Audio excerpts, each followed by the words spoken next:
Hello students, welcome back to the channel.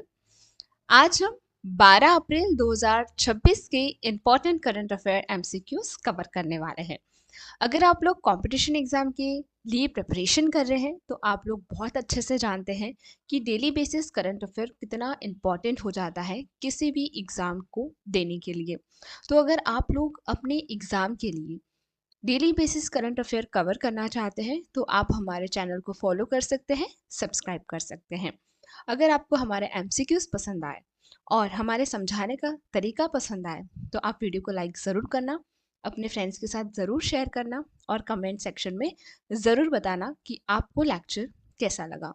Start करने से पहले एक छोटी सी इन्फॉर्मेशन देना चाहूँगी। अगर आपको डेली बेसिस करंट अफेयर जो एमसीक्यू हम रोज पढ़ते हैं उसकी पीडीएफ चाहिए तो आप सिर्फ इसे 9 रुपीज़ में खरीद सकते हैं। आपको डिस्क्रिप्शन में व्हाट्सएप नंबर दिया जाएगा जो कि हमारा बिजनेस नंबर है इस पर्टिकुलर कोचिंग क्लास का। तो आप वहाँ से ओनली 9 रुपीज़ में डेली पीडीएफ खरीद सकते हैं। ओके, तो स्टार्ट करते हैं आज का हमारा सेशन। सो क्वेश्चन नंबर 1 आज का हमारा है, मानव अंतरिक्ष उड़ान का अंतर्राष्ट्रीय दिवस कब मनाया जाता है? When is the International Day of Human Space Flight observed? तो यहाँ आपका ऑप्शन बी 12 अप्रैल बिल्कुल करेक्ट हो जाएगा। मानव अंतरिक्ष उड़ान का अंतर्राष्ट्रीय दिवस हर साल 12 अप्रैल यानी आज ही के दिन मनाया जाता है। यह यूरी गागरिन की 1961 की पहली अंतरिक्ष यात्रा की याद में मनाया जाता है। संयुक्त राष्ट्र ने 2011 में इसे मनाने की घोषणा की थी। यूरी गागरिन वोस्तोक 1 मिशन के जरिए अंतरिक्ष में गए थे। इस दिन को रूस में कॉस्मोनॉटिक्स डे के रूप में भी मनाया जाता है। इसका उद्देश्य सतत विकास के लिए अंतरिक्ष के शांतिपूर्ण उपयोग का बढ़ावा देना है।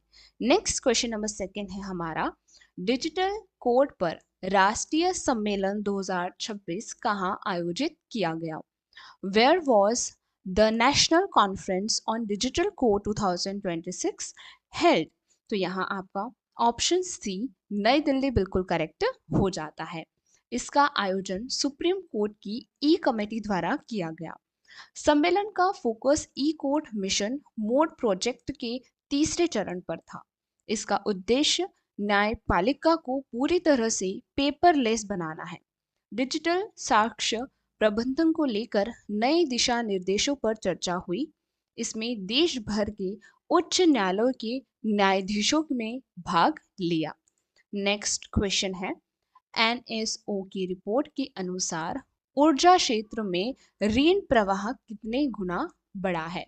As per the NSO report, by how many times has the credit flow to the energy sector increased? तो यहाँ पर आपका ऑप्शन सी 6 गुना से अधिक बिल्कुल करेक्ट हो जाता है। यानी एनएसओ रिपोर्ट के हिसाब से एनर्जी सेक्टर 6 गुना से अधिक बढ़ चुका है। यह जानकारी एनर्जी स्टैटिक्स इंडिया 2026 रिपोर्ट में दी गई है। भारत की अक्षय ऊर्जा क्षमता का 70% हिस्सा केवल 6 राज्यों में है। राजस्थान अक्षय ऊर्जा क्षमता में भारत में शीर्ष पर है। क्रेडिट फ्लो 1688 करोड़ से बढ़कर 10,325 करोड़ हो गया है।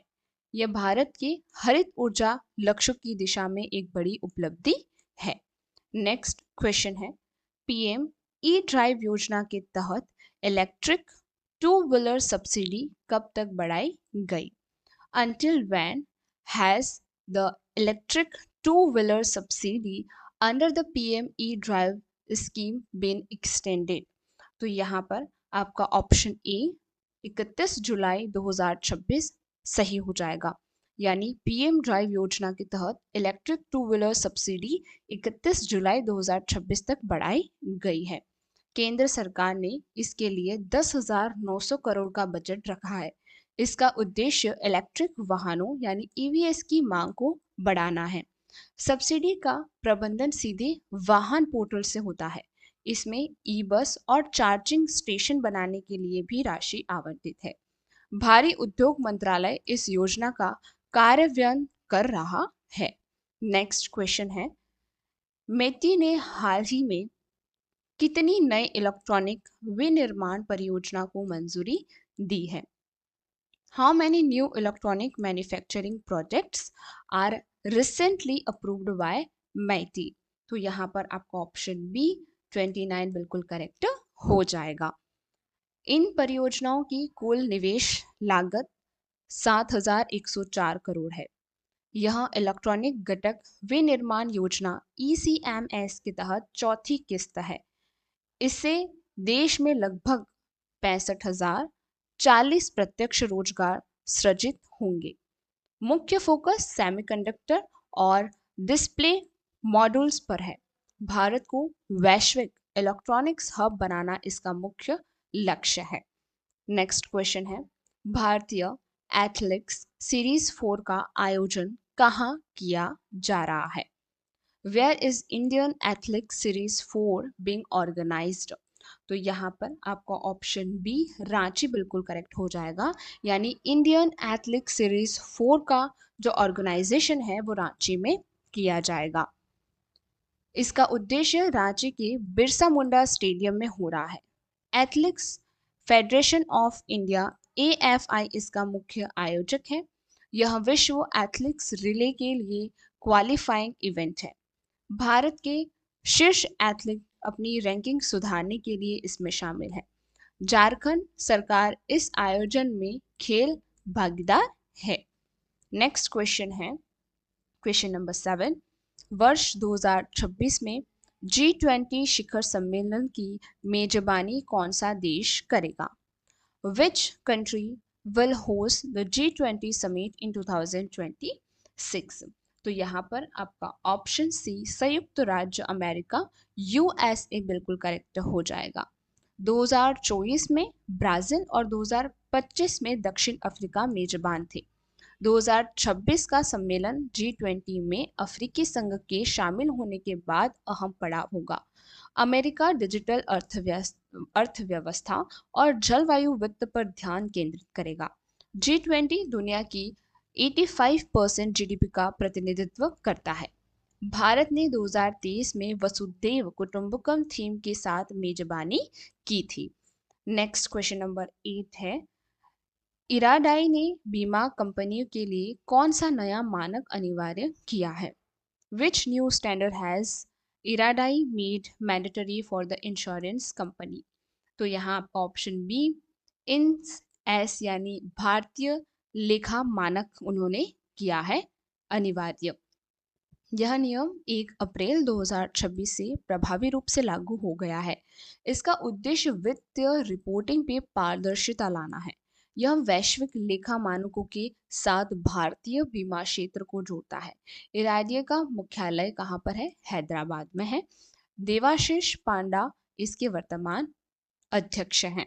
नेक्स्ट क्वेश्चन है, कोचिन शिपयार्ड द्वारा निर्मित किसी एंटी सबमरीन युद्धपोत को नौसेना को सौंपा गया है, यानी किस एंटी सबमरीन, है ना, which anti submarine warfare craft build by Cochin shipyard was delivered to the navy? तो यहाँ पर आपका ऑप्शन ए मालवान बिल्कुल सही हो जाएगा, है ना, मालवन बिल्कुल करेक्ट हो जाएगा। यहाँ पर आपका यहाँ उथले पानी यानी शैलो वाटर में पनडुब्बी विरोधी अभियान के लिए बनाया है। इसका नाम महाराष्ट्र के ऐतिहासिक समुद्र किले मालवन पर रखा गया है। यह पूरी तरह से स्वदेशी तकनीक पर आधारित जहाज है। यह दुश्मन की पनडुब्बियों और समुद्री बारूदी सुरंगों का पता लगा सकता है। कोचिन शिपयार्ड कुल 8 ऐसे जहाजों का निर्माण कर रहा है। नेक्स्ट क्वेश्चन है, और आज का हमारा लास्ट क्वेश्चन भी है, कि भारत ने AI सेफ्टी मॉडल पर हाल ही में किसके साथ समझौता किया है? With whom has India recently signed an agreement on AI safety module? तो यहाँ पर आपका ऑप्शन बी यूरोपीय संघ बिल्कुल करेक्ट हो जाएगा। यह समझौता ग्लोबल AI गवर्नेंस के ढांचे के तहत हुआ है। इसका उद्देश्य आर्टिफिशियल इंटेलिजेंस के सुरक्षित और नैतिक उपयोग को बढ़ावा देना है। दोनों पक्ष डेटा सुरक्षा और साइबर खतरों से निपटने में सहयोग करेंगे। यह समझौता EU India trade and technology council का हिस्सा है। इससे भारत के स्टार्टअप्स को यूरोपीय मानकों के साथ जुड़ने में मदद मिलेगी। आई होप आज का पूरा जो लेक्चर है वो आपके लिए बहुत ही इम्पोर्टेंट होगा, बिकॉज हमने सिर्फ क्वेश्चन नहीं लेकिन उससे डीप एनालिसिस करते हुए उसका एक्सप्लेनेशन भी पढ़ा है। और यहीं से एक्सप्लेनेशन पॉइंट से काफ़ी क्वेश्चन पूछे जाते हैं, क्योंकि जो चीज़ करंट अफेयर में है उसके बैकग्राउंड, इसकी हिस्ट्री के बारे में काफ़ी क्वेश्चन पूछे जाते हैं। तो आई होप आपको ये बहुत पसंद आया होगा। अगर आपको इसकी PDF चाहिए तो मैं आपको नीचे दिए गए व्हाट्सएप नंबर पे ओनली एंड ओनली ₹9 में प्रोवाइड करवा दूंगी। ओके, आपको कुछ नहीं करना है, सिर्फ आपको उस व्हाट्सएप नंबर पे मैसेज करना है और सिर्फ कहना है कि मुझे आज की यानी 12 अप्रैल 2026 की करंट अफेयर की PDF चाहिए, तो हम आपको दे देंगे। आपको सिर्फ वहाँ के जो UPI है उसको पे कर देना है। Okay, thank you very much for today.